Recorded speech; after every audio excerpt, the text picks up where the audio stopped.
Hello, everybody. Now we are in the next video of the second chapter, World War One, in our great book series, The Story of Civilization by Arjun Dev. Arjun Dev, sir. Now, peace treaties is the subheading. The victorious powers or the allies, as they were called, met in a conference first in Versailles, a suburb of Paris, and later in Paris between January and June 1919.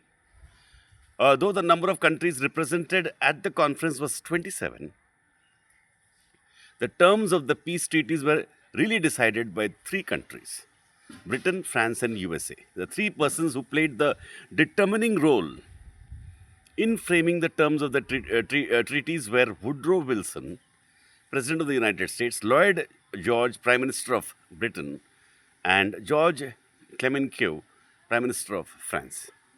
The defeated countries were not represented in the conference.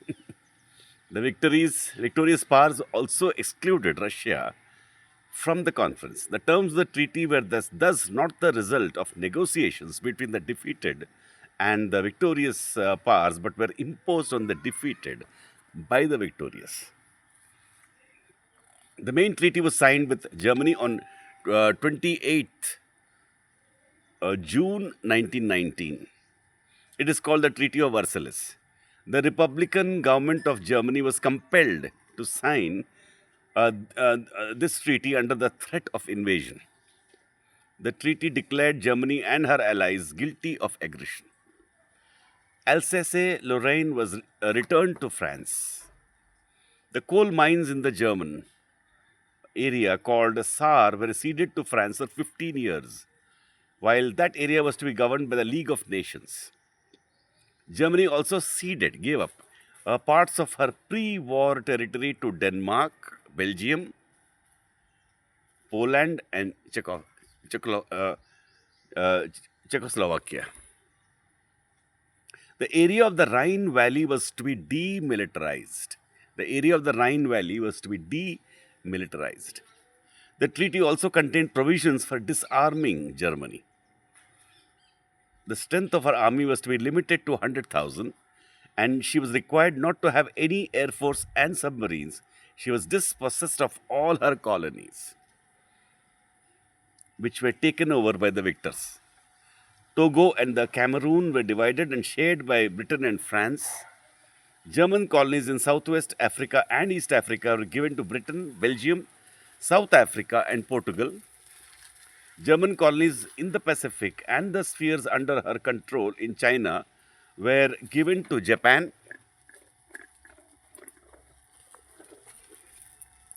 China was aligned with the Allies during the war and was even represented at the Paris conference.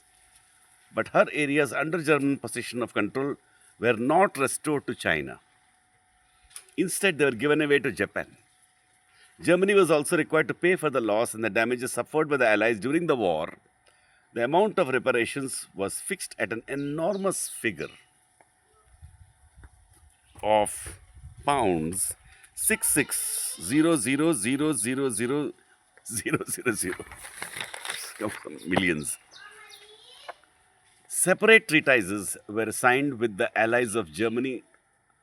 Austria-Hungary was broken up, and Austria was required to recognize the independence of Hungary, Czechoslovakia, Yugoslavia, and Poland. She had to cede territories to them and to Italy. Many changes were made in the Balkans, where new states were created and transfers of territories from one state to another took place. Baltic states, which earlier formed parts of the Russian Empire, were made independent. The treaty with Turkey stipulated the complete dismemberment of the Ottoman Empire. Britain was given Palestine and Mesopotamia, Iraq, and Syria went to France as what were called mandates. They were called mandates. But actually, they were governed as colonies.